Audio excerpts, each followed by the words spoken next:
Then, of course, Dinosaur Performance and Fast Turbo.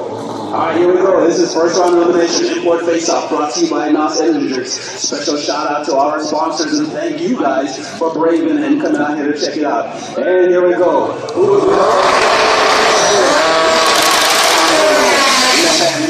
Max, the result of a major oil down earlier, but apparently that was just a small oil leak from his turbo oil line. Got it fixed and he's ready to rock. But will Clintz take him out and send him packing? Let's find out. Both cars for now coming in. Here we go. Who's in first? Alright, both cars courtesy staging in. Let's see if we have a